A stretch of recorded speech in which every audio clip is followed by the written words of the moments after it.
이런 속담이 있죠. 파도 한 우물을 파라. 이런 속담이 있습니다.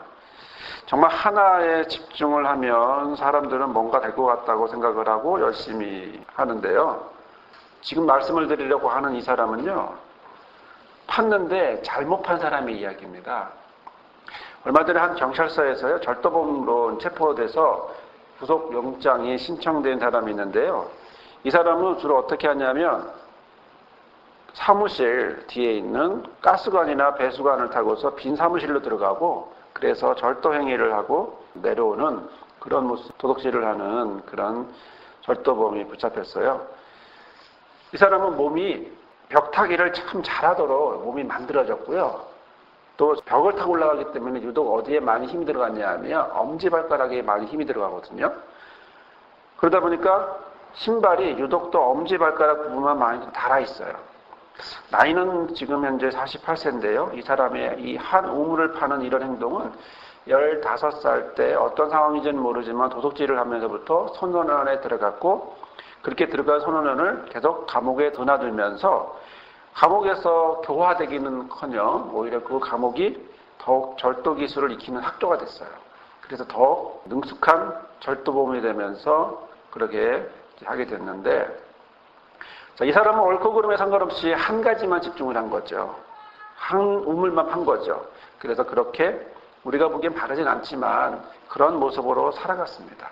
이 사람이 어떻게 붙잡혔냐면, 올라가면 힘이 딸리잖아요. 힘이 딸리니까 영양분을, 당분을 섭취하기 위해서 초콜릿이나 영양갱 이런 것들을 먹었대요. 그러니까 그것이 흔적이 남았고, 그 흔적이 남은 것들을 보니까 DNA를 축출하면서 거기서 이 사람을 잡게 되는 이런 모습이 되게 됐는데요. 한 우물을 판다고 하는 것이 어떤 사람에게는 이렇게 잘못된 우물을 파기도 하지만, 또 어떤 사람은 또 바른 우물을 파겠죠. 열심히 자기 있는 자리에서 최선을 다하는 그런 모습을 허락하기도 하는데요. 자, 여러분들은 하루하루 살면서 어디에 집중하십니까? 저와 여러분이 열심히 살고 있으면서 그러면 시간과 생각과 노력을 붓고 이런 상황 속에서 어디에 집중을 하고 어디에 에너지를 쏟고 있을까, 이런 생각이 드는데요. MBTI 교육 중에 어떤 사람의 이야기가 참 인상적입니다. 그 사람은 이렇게 이야기를 했어요. 자신은 자유라고 하는 단어를 굉장히 중요하게 생각한다는 거죠. 참 멋진 말이죠. 자유. 멋진 말입니다. 성경에도 진리를 알지니 진리가 너희를 자유케 하리라, 참 이렇게 표현하는데, 이 사람이 말하는 자유는요, 이런 고차원적인 이런 자유가 아니고, 회사 끝나면 노래방 가고 놀고 술 먹고 하는 이런 자유를 얘기하는 거예요. 다른 자유죠. 이 사람이 생각하는 자유는, 하루 종일 생각하는 자유는 이런 자유. 저는 그 사람의 이야기를 들으면서, 그 사람을 보면서 무슨 생각이 들었냐면, 자신이 무슨 생각을 하느냐에 따라, 어떤 생각을 하느냐에 따라서 삶도 그렇게 바뀔 수 있겠구나라고 하는 생각을 하게 됐습니다. 그러면서 과연 나는 어떤 단어에 집중하고 있을까? 나는 과연 어떤 단어를 좋아하고 있을까? 이런 생각을 해봤습니다. 여러분도 한번 생각해 보시기 바라요. 내가 지금 어디에, 어떤 단어에, 어떤 삶에 집중하고 있고, 또 그렇게 또 따라가고 있는지 말씀을 보면서 묵상을 해보면서 생각해 보시길 바라는데요. 저 여러분은 지금까지 하나님의 전신갑주가 무엇인지에 대해서 은혜를 나누고 있습니다. 우리의 삶이 어떤 삶이었는가, 눈으로 볼 때는 보이지 않지만, 눈으로 볼 때는 안 보였고 몰랐지만, 그러나 우리가 사는 세상은 영적인 삶이라는 것이 우리가 성경을 통해서 분명히 알고 있죠. 그래서 하나님이 그것에 걸맞는 준비를 하라고 말씀하십니다. 세상 권세를 이기는 하나님의 전신갑주를 입으라고 말씀하셨는데요. 그 갑옷은 세상이 주는 것이 아닌 누가 주는 것입니까? 하나님이 주는 것으로 또 나의 삶과 꼭 맞는 그런 맞춤복 같은 그런 전신갑주입니다. 그 첫 번째였던 것이, 하나님의 전신갑주에서 첫 번째였던 것이 진리의 허리띠였죠. 진리의 삶을 사셨던 예수님의 모습을 모델로 삼아서 살아가는 그런 사람이 되자라는 모습을 했고요. 두 번째는 의의 흉배였습니다. 의의 흉배는 율법이 아니라 예수님의 죽으시고 부활하심을 통해서 의가 어떤 의인지를 보시고 또 보게 하시고 또 생명을 보호하게 하는 그런 모습을 하게 되었는데요. 세 번째는 또 평안의 복음의 신을 신게 하는 거였죠. 우리가 있는 곳, 그곳이 어떤 곳입니까? 영적인 삶을 살아야 되는 그런 곳이지만 또 하나 거기에 우리가 무엇을 신고 있을 것이라는 거죠. 진흙이 왜 그냥 신고 있는 것이 아니라 진흙일지라도 내가 어떤 신, 즉 평안의 복음 위에 사는 그런 삶을 살자라는 것이었고 또 이런 상황 속에서 하나님의 인도를 받는다라고 말씀을 드렸는데요. 네 번째가 믿음의 방패였습니다. 어떤 불화살이 와도 막을 수 있는 것, 그런 방패가 있어야겠고 그 방패는 믿음의 방패인데 그 방패는 우리의 삶의 방패가 되어준다는 거였죠. 또 하나님 자신이 우리에게 방패가 되어주신다라고 말씀하셨어요. 자, 그런 점에서 오늘 우리는 구원의 투구, 다섯 번째 나오는 구원의 투구를 입으라고 하시는데 자, 구원의 투구가 무엇인지 한번 살펴보려고 합니다. 17절에 보면 오늘 우리에게 주시는 말씀이 구원의 투구인데요. 자, 투구라는 게 뭡니까? 투구라는 거는 전쟁에서 병사들의 머리 부분을 보호하는 바로 그런 전투 장비죠.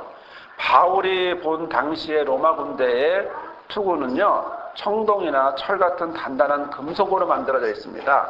또 신체를 향하여 날아오는 웬만한 공격에 대해서도요, 머리를 보호하는 기능을 가졌습니다. 사실 사람에게 참으로 보호받아야 될 부분이 어딜까? 머리입니다. 다른 어떤 장소보다도, 어떤 부분보다도 우리가 머리는 손상되면 안 되죠. 왜냐하면 머리는 살짝만 다쳐도 온몸에 영향을 미칠 수밖에 없습니다. 저는 이야기를 하면서 생각이 나는 옛날 일이 있는데요. 제가 목사 안수를 받기 전에 교차로에서 오토바이에 부딪힌 적이 있어요. 오토바이는 넘어졌고요. 그리고 운전하던 분도 넘어졌습니다. 그에 뒤로 넘어지던 분이 다행히 헬멧을 쓰고 계셨어요. 만약에 그 헬멧을 쓰지 않았다면, 뒤로 넘어지면서 헬멧이 깨질 정도로 넘어지셨는데도 만약에 헬멧을 쓰지 않았다면 어떻게 됐을까? 감사하게도 그분은 아무런 손상도 입지 않았어요. 너무나 감사한 일이죠. 저는 그 일을 생각하면 지금은 다 아찔한데요. 그분이 헬멧을 쓴 건 단순히 그분이 보호받은 것만이 아니고 제 인생도 보호받았다라고 하는 그런 생각을 하게 됩니다. 그분이 머리를 보호받았지만 저는 내 미래를 보호받은 거죠. 자, 그렇습니다. 일상생활에서요, 머리를 보호할 헬멧이 필요하듯이 전쟁에서도 갑옷을 입은 사람들에게는, 그런 군인들에게는 투구가 필요합니다. 지금 철모를 쓰고 있는데요. 우리 현대 군인은 철모를 쓰고 있는데 총알이 날아올 때 철모를 쓰지 않으면 위험하죠. 그런데 철모를 쓰면 정확히 맞지 않는 이상 그게 튕겨나가게 되어 있습니다. 자, 강하면서도 바로 가볍고 또 충격을, 어떤 충격도 받아들일 수 있는 그런 투구, 바로 그런 투구가 필요한데요. 자, 겉만 투구가 되면 안 되고 속도 투구가 돼야 되죠. 왜냐하면 그 기능이 바로 머리를 보호해야 되기 때문에 그 역할을 하지 않는다면 위험하기 때문입니다. 자, 그런 점에서 오늘 우리가 보려고 하는, 오늘 우리에게 주시는 투구가 어떤 역할을 하는지 주의 깊게 한번 관심 있게 보고 싶은데요. 자, 그것은 이 투구에 있어서 정말 중요한 것, 뭐죠? 무엇으로 만들어졌는가? 또 무엇으로 만들어졌고 또 그것이 어떻게 쓰여지면서 보호하고 있는지, 그렇게 그 부분을 한번 보려고 합니다. 자, 그것이 뭘까요? 영적 전쟁의 삶을 사는 우리에게 주시는 하나님의 전신갑주에게 있어서 그 투구는요, 앞에 수식어가 있는데 구원이라는 투구입니다. 다른 것이 아니고 구원. 자, 구원으로 된 투구라는 말이죠. 또 구원의 역할을 하는 투구라는 거예요. 또 구원으로 우리의 머리를, 또 머리에서 온몸으로 이어지는 모든 부분을 보호해주는 그런 투구라는 거죠. 우리는 참 의문이 생기죠. 왜냐하면 왜 하필 구원일까라는 것입니다. 다른 것도 있을 수 있는데, 다른 예를 들어 자유의 투구 아니면 승리의 투구, 뭐 이런 여러 가지 투구를 생각할 수 있는데 굳이 왜 바울은 구원의 투구라고 얘기했을까? 그렇다면 결국 이 역으로 생각해 보면요, 정말 머리에 우리 삶에 전체적으로 필요한 게 뭘까? 우리는 그렇게 역으로 생각해 보면 구원의 투구일 수밖에 없겠구나라고 하는 생각을 하게 되죠. 왜냐하면 구원의 투구는 우리의 머리를 보호하기 때문입니다. 자, 머리를 보호하면 무엇이 또 보호받습니까? 머리를 보호하면 바로 우리의 오감을 보호받습니다. 보고, 듣고, 냄새 맡고, 맛을 보고 하는 이런 것들이 보호받죠. 또 그 다음에 이것이 머리에 들어가서 정보를 받아들여서 판단 내리고 또 결정하는 이런 부분에서도 보호받습니다. 그리고 바른 생각과 바른 판단, 바른 느낌들을 할 수 있도록 바른 결정을 할 수 있도록 더 나아가서 머리가 어디를 움직입니까? 몸을 움직이잖아요. 그러므로 머리를 보호한다는 얘기는 곧 무엇을 보호한다는 것과 같습니까? 온몸을, 나의 삶의 모든 것을 오감을 통해 들어오고 생각하고 느끼고 하는 이런 모든 것들까지, 그리고 그거에 대한 결정으로 무엇이 움직여요? 몸이 움직이니까 몸까지 보호하고 있는 거죠. 그렇기 때문에 머리를 보호한다고 하는 것은, 머리를 감싸고 있다는 것은 결국 자유도 승리도 되겠지만 결국 구원의 삶으로, 그 모습으로 된다는 거죠. 영적 세상 속에서 살아가는 데 있어서 바로 무엇이 보호받아야 될 것인가, 무엇이 보호받아야 될 것인가 라고 한다면 결국 구원이라고 하는 사실을 우리는 보게 됩니다. 구원으로 세상을 바라보고요, 구원으로 느끼고요, 또 구원으로 살아가야 된다고 하는 거죠. 마치 구원이 무엇이에요? 선글라스처럼 구원의 시각으로 세상을 바라보라 라고 하는 것입니다. 다른 어떠한 것보단 구원을 통해서, 그리고 구원을 가지고 결정하고 생각하는 모습을 보여주고 있는데요. 자, 그럼 구체적으로 이 구원이 뭘까? 구원이 뭘까라는 것입니다.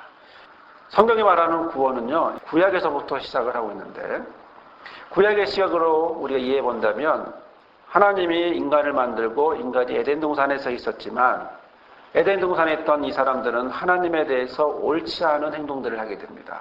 그리고 하나님과 멀어지죠. 왜 멀어집니까? 자신이 하나님처럼 되고 싶어서, 하나님처럼 되고자 하는 마음으로 하나님과 멀어지면서 자기를 주장하게 되는데, 그것은 결국 자신의 온갖 노력을 할 수밖에 없고 더욱 하나님처럼 되고 싶어서 하나님의 삶을 살려고 에덴 동산의 그런 인간의 모습은 저와 여러분의 지금의 모습과도 같이 무엇인가를 계속 채우기 위해서, 만족하기 위해서 온갖 노력을 하지 않을 수 없게 된 거죠. 현재 우리에까지 이렇게 내려오는 이런 모습은 자기의 노력은 결국 헛된 노력이라고 하는 사실을 뒤늦게야 알게 되는데요. 만약에 사람이 스스로 구원할 수 있다면요, 뭐하러 구원받으려고 노력하겠어요? 사람은 구원받고 싶어 해요. 그 얘기는 결국 구원은 내 안에서 나오는 게 아니라 어디서? 바깥으로 누군가가 구원해 주어야만 구원된다는 얘기를 역설적으로 보여주고 있는 거예요. 그런데 우리는 자꾸 내 스스로 구원하려고 하다 보니까, 나의 안에서 구원을 만들어내려고 하다 보니까 실제로는 논리적이지 않은 행동들을, 반대적인 행동들을 하게 되죠. 자, 그렇다면 이런 이야기를 간단하게 표현한다면 밖에서부터 들어오는 구원의 의미 뭐냐? 이겁니다. 그게 뭘까요? 간단하게 표현하면 뭘까요? 이사야 12장 2절에 이렇게 말합니다. 보라, 하나님은 나의 구원이다라는 거죠. 다른 것이 아니라 바깥에서부터 들어오는, 우리 밖에서부터 들어오는, 내 안에서가 아니라 바깥에서부터 들어오는 이 구원은 결국 어디서 와야 되냐면 하나님에게서부터 와야 된다는 거죠. 내가 하나님에게서 멀어지고 내가 스스로 하나님처럼 살려고 했지만, 내가 내 삶의 주인이 되고 내가 내 삶의 하나님처럼 살려고 했지만 실제로는 누구? 하나님의 구원이 있어야 내가 구원받는다라고 하는 사실을 얘기합니다. 보라, 하나님은 나의 구원이시라. 내가 의뢰하고 두려움이 없으리니 주 여호와는 나의 힘이시며 나의 노래시고 나의 구원이시다 라고 말하고 있는 거죠. 호세아서에는요, 그러나 내가 이 애굽 땅에서 나옴으로부터 나는 내 하나님 여호와라. 나밖에 내가 다른 신을 알지 못할 것이라. 그러면서 나 외에는 구원자가 없다, 이렇게 말씀하셨습니다. 사무엘하 22장에는 나의 하나님이시여 나의 피할 바위시고 나의 방패시고 또 나의 구원의 뿌리다, 그러면서 나의 구원자라고 나를 이런 흉악한 삶 속에서 구원하십니다 라고 말하고 있습니다. 구약에서 구원은 뭡니까? 구약에서 구원은 한마디로 하나님이죠. 구원자는 누구예요? 하나님이에요. 구원은 어디서 와요? 하나님에게서만 나온다는 거죠. 구약에서 말하는 바로 구원은 하나님에게서만 나오는 건데, 이 구약에서 나오는 구원이 나오는 이 하나님이 신약에서 다시 한번 우리에게 다가오십니다. 그는 바로 예수 그리스도의 모습으로 우리에게 다가옵니다.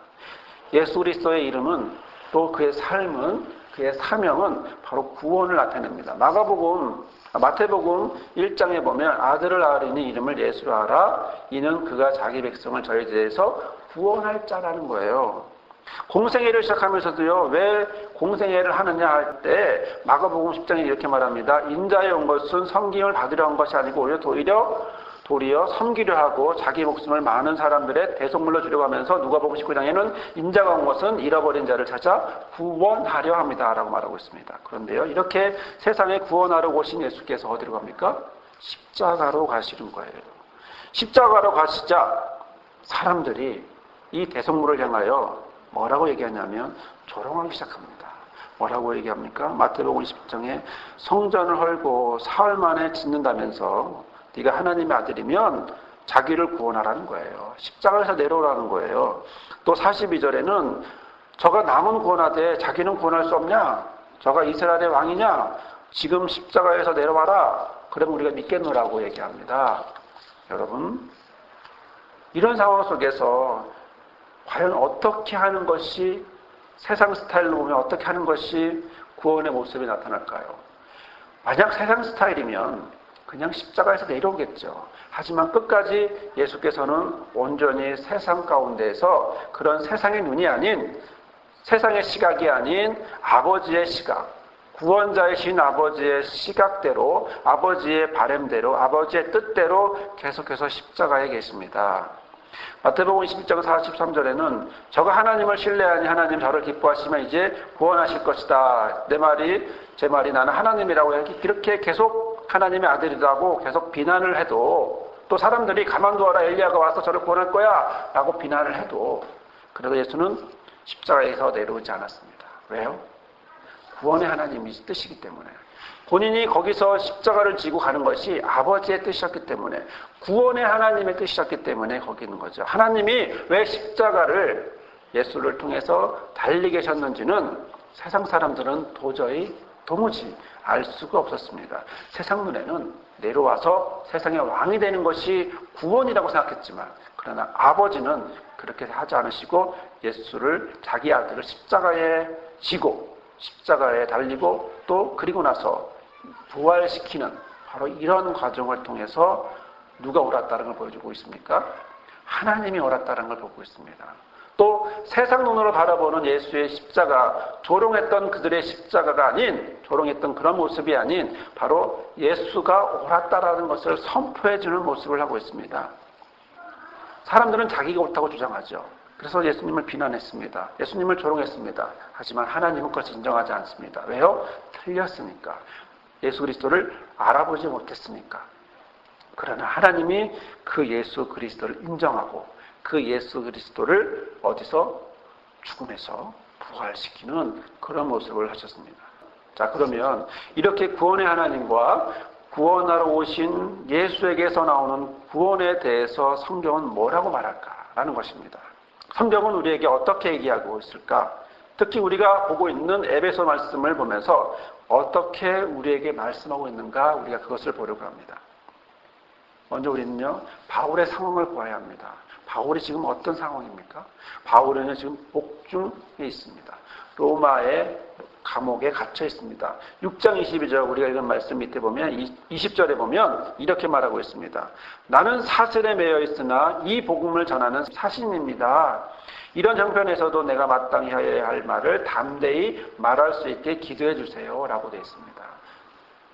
전신갑주를 말하는 사도 바울이 지금 자기는 로마의 감옥에 있다. 그렇기 때문에 사슬에 묶여서 거기까지 갈 수는 없지만, 그러나 내가 여러분에게 복음을 전할 수 있도록 그렇게 기도해 주세요 라고 말하고 있습니다. 바울은 사슬에 매여 있어도 복음을 전하고자 원하는 사람이었습니다. 왜냐하면 바울은요, 복음에 미쳐 있는 사람입니다. 복음에 집중해 있는 사람입니다. 복음 한 그 우물만 파고 있는 사람입니다. 19절에 보면 이렇게 말합니다. 그리고 내가 입을 열 때에 하나님께서 말씀을 주셔서 담대하게 복음의 비밀을 알 수 있도록 나를 위해 기도해 주세요 라고 말하고 있는 것입니다. 온 삶을 잠시 후에 순교를 당할 수밖에 없는 삶인데도 그렇죠. 이런 바울에게 있어 에베소 교회는요, 특별한 교회죠. 2차 전도여행 때 전도가 됐고요. 3차 전도여행 때는 개종자들이 신앙인들이 많이 나왔습니다. 거기서 3년간 사역을 했어요. 하지만 그 주변은요, 이교도의 문화권에서 여신 아데미를 숭상하고 숭배하고 온갖 부정적인 행위가 만발하는 그런 지역입니다. 거기서 살아간다라고 하는 건 정말 목숨을 던지는 그런 삶이죠. 그런 곳에서 교회가 있고 그런 곳에 살아가는 개종했던 그런 성도들을 향하여서 옥중에 있는 바울은 좀 있으면 순교할 수밖에 없는 이 바울은 마지막까지 에베소 교회와 성도들을 향하여 기도하면서 서신으로 전하지 않을 수 없었습니다. 그런 그가 에베소 교회를 향하여 이렇게 권하고 있습니다. 2장에 보면 에베소서 2장의 1절에서 5절까지 보면 이렇게 말씀하고 있습니다. 너희의 허물과 죄로 죽었던 너희를 살리셨도다. 그때에 너희가 그 가운데서 행하여 이 세상 풍조를 쫓고 또 공중의 권세 잡은 자를 따랐지만 곧 그래서 지금의 불순종하던 가운데서 역사하는 그런 영들 속에서 너희들은 살았다라는 것입니다. 전에는 우리도 다 그 가운데서 우리 육체의 욕심을 따라서 육체와 마음이 원하는 대로 또 다른 이들과 같이 본질상 진노의 자녀의 삶을 살았다라고 말하고 있습니다. 4절에는 그럼에도 불구하고 그랬던 우리를 분노의 본질상 진노의 자녀였던 우리가 세상 풍속을 따라갔던 우리를 긍휼을 풍성하신 하나님이 우리를 사랑하신 그 큰 사랑을 인하여서 허물러 죽은 우리를 이미 죽어버렸을 우리를 예수 그리스도 안에서 어떻게 해요? 은혜로 구원을 주셨다라고 말해주고 있습니다. 8절에는요. 너희가 그 은혜를 인하여 믿음으로 말미암아 구원을 얻었나니 이것이 너에게 난 것이 아니고 하나님의 선물이다라고 2장 8절에도 말씀하고 있습니다. 마치 진흙 땅 속에 같이 뒹굴고 있던 사람들 중에 건짐을 받았던 그 사람들에게 영적인 삶을 살아가기로자 원하는 영적인 삶을 살 수밖에 없는 그들을 향하여서 바울이 이야기하는 것은 하나님의 전신갑주를 입어야 하는데 그 전신갑주를 입고 살아가는 그들에게 바울이 원하는 것은 바로 하나님과 하나 되고 구원받은 삶이 되고 하나님의 은혜로 십자가를 통해서 하나님과 다시 화목하고 하나 되는 모습으로 살아가라고 말씀하고 있는 것이죠. 그래서 2장 10절에 이렇게 말합니다. 또 십자가로 이 둘을 어떻게 해요? 한 몸으로 하나님과 화목하게 하려 하십니다. 원수된 것을 십자가로 소멸하셨다라는 것입니다. 여러분, 십자가를 통해서 하나님과 화목되고 또 그런 모습으로 살아가기를 바랬던 성도들, 그런 성도들을 향한 바울의 마음은 무엇일까요? 그들에게 씌워지고 싶었던 것은 무엇일까요? 그것은 구원의 투구라는 것이죠. 구원의 투구, 구원의 하나님과 구원을 주시기 위해 이 땅에 오신 예수 그리스도, 또 그것을 이루기 위해서 우리의 삶을 주장하시는 성령, 이 성령께서 우리의 머리에 맡기시는 것은 오감과 생각과 느낌과 결정과 마음과 모든 것들을 맡기게 행하게 되는 이 머리를 보호하게 하는 이곳에 무엇을 주신다고요? 구원의 투구, 구원을 향하여 가게 한다는 거죠. 그러면요, 이 구원이라고 하는 것이 구체적으로 뭘까라는 것입니다. 구원. 단순히 구원은 예수 믿고 그리고 죽으면 가는 그 구원을 얘기하고 있는 것일까? 그것이 아니라 여기에는 그것도 그 안에 들어가지만 폭넓게 삶이라고 하는, 생활이라고 하는 그런 내 현실이라고 하는 그런 모습과 연결이 되어 있습니다.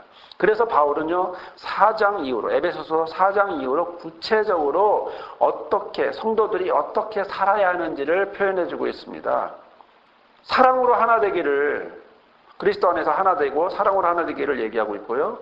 또 특히 에베소서 4장 21절, 24절까지의 말씀을 보면 성도로서의 삶을 얘기해주고 있는데, 진리가 예수 안에 있는 것 같이 너희가 과연 그에게서 듣고 또한 그 안에서 가르침을 받을진대 너희는 유혹의 욕심에 따라 썩어져가는 구습을 쫓는 옛사람을 어떻게 해요?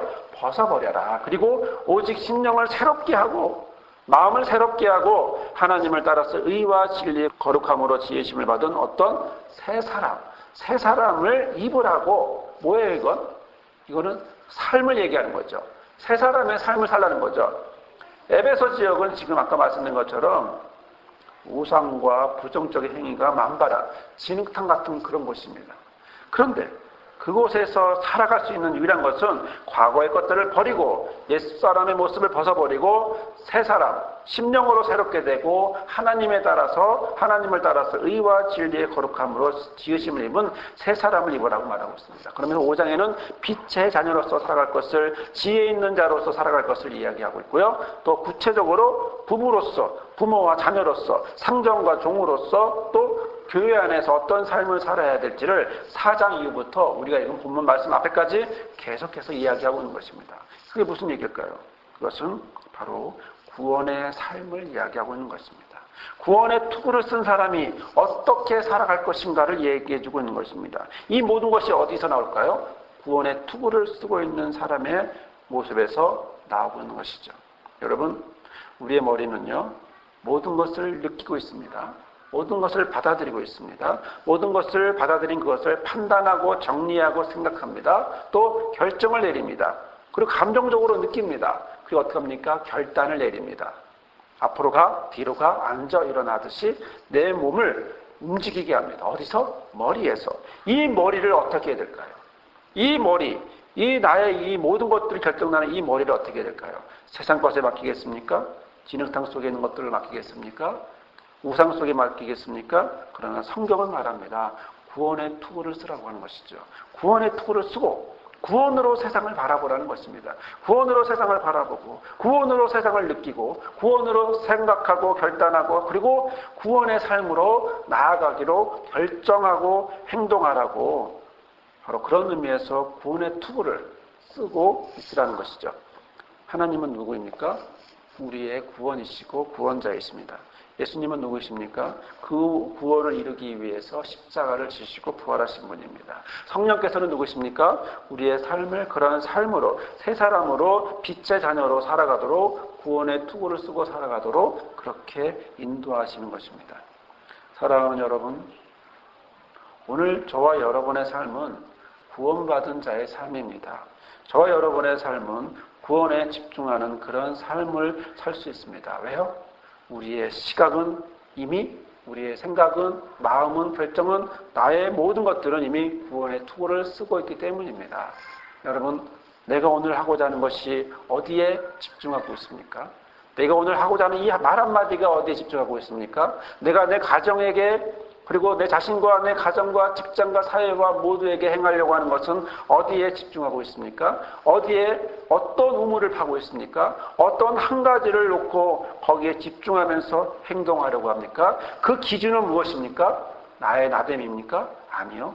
나의 나됨이 아닌 아버지로부터 오는 구원, 하늘로부터 오는 구원, 아버지의 뜻으로 내려오는 그 구원, 예수 그리스도를 통하여 완성되고 성령을 통하여 이끌림을 받아 살아가는 바로 구원의 투구를 쓴 그런 구원으로 세상을 바라볼 줄 아는 영적인 삶을 구원의 시각으로 바라볼 줄 아는 내가 만나는 사람을 다른 시각이 아닌 바로 구원을 향하여 구원의 받을 대상으로 바라보며 나아갈 줄 아는 바라볼 줄 아는 그런 구원의 투구를 쓴 바로 그 사람인 것입니다.